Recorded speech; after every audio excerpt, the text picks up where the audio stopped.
Good morning, everybody. It's Thursday. It's a beautiful sunny day, and welcome to Penn Vicarage as we continue our adventure through the Psalms. And thank you for joining us, and good morning, and nice to see you today.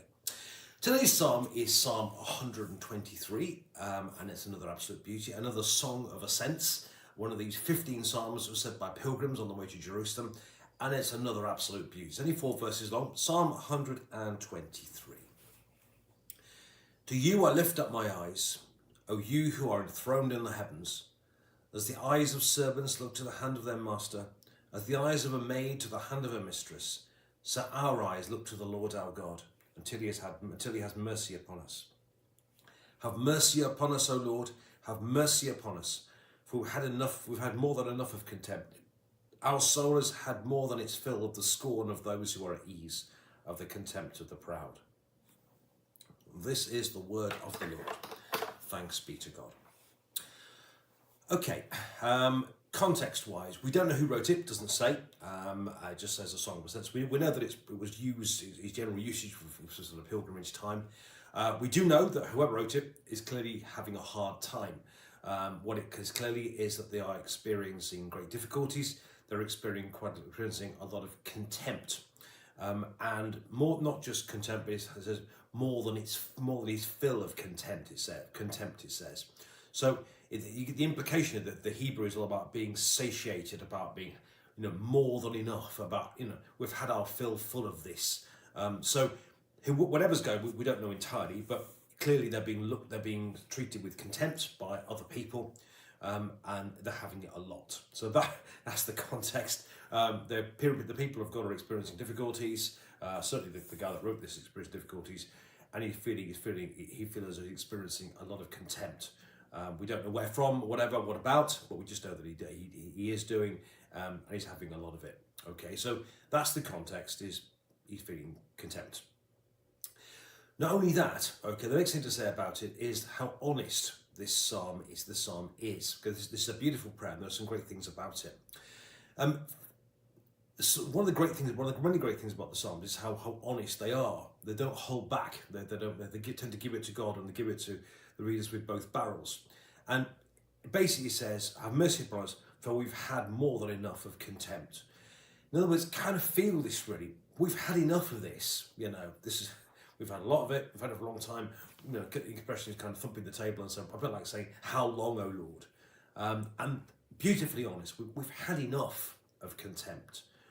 We're satiated with it, and we've had more than our fill, and we've had enough. That's basically what it's saying. So feel here the kind of the honesty of the psalmist as they say this. What a lovely honest prayer.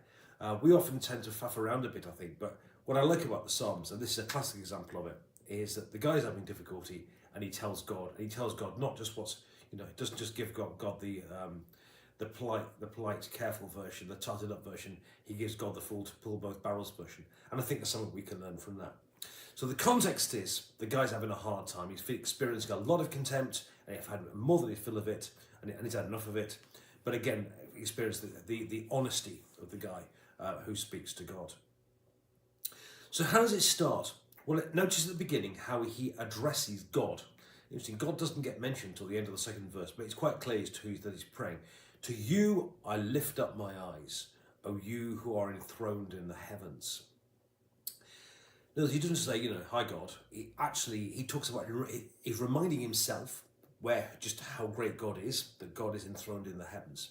But notice his focus here is on God. I think what we can today, I love the Lord's Prayer, and please don't think I don't. I absolutely love it. But I think we tend to get a bit over familiar with God sometimes.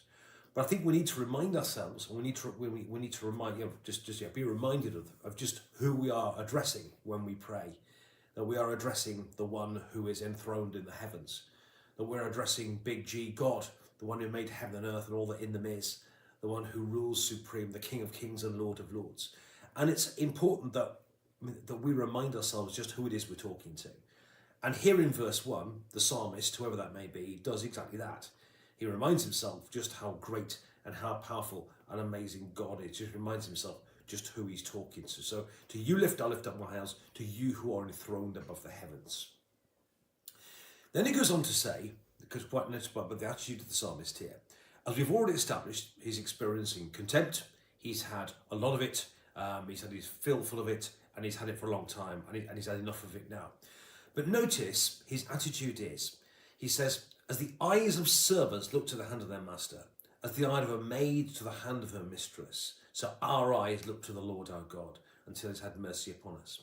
In other words, notice here that despite the problems he'd have, he's not renouncing God, he's not turning his back on God, he's still with God. He's also not joining the proud in giving the contempt to God's people either. He's sticking with it, he's sticking with the faith. So notice, despite the contempt he's feeling, despite the fact it sounds like God's taking his time about it, he still looks to God. He doesn't renounce God. He doesn't join in with the scoffers, but instead he still looks to God. And notice, as the eyes of servants look to the hand of their master, the eye of a maid to the hand of a mistress, he's looking to God.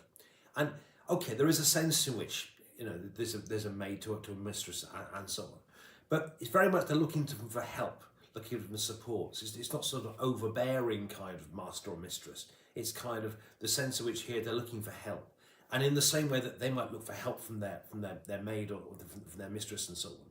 So the psalmist here is looking to God. So despite the contempt he's feeling, he's not turning his back on God, nor is he joining the scoffers, but instead his eyes are truly looking towards God.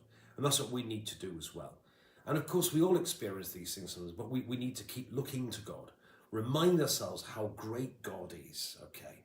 And make sure we don't renounce God, that we don't join in with the scoffers, but likewise, our eyes need to be looking to God. And that's really, really important too. And notice then, he cries to God in verse 3 for mercy.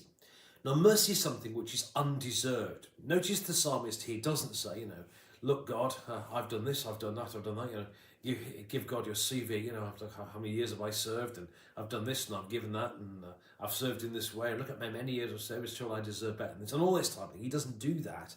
He says, have mercy on us, O God. Have mercy upon us.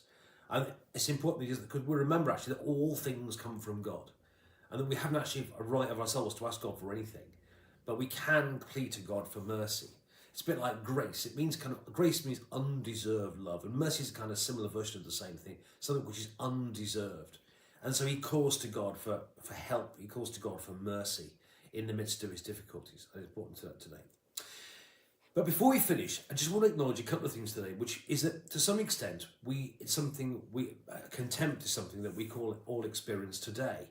There isn't the same respect for the church around, often in society, that there used to be. I remember a couple of parishes ago, people used to take great delight actually in bringing the church down a peg or two. And actually, contempt is something that we can all feel. People often look down on the church or make the church a figure of fun or something to take the mick out of, or and I suppose we've all done it to some extent as well. But actually, contempt is something that we experience as Christians today. St. Paul experienced it. And Christians throughout the history have experienced it too, and many brothers and sisters today across the world experience it far worse than we do, where their faith is looked down on, where there's no respect given, and they are treated with contempt. And I'm not just talking about places like North Korea either. Yeah, there are places across the world today where the Christian faith is looked down on and belittled, and we need to stand in solidarity, and we need to pray for our brothers and sisters, and also people who experience it in this country today too. But before we close, to remind ourselves that Jesus experienced a lot of it, but that his experience of contempt was he turned it around for redemption.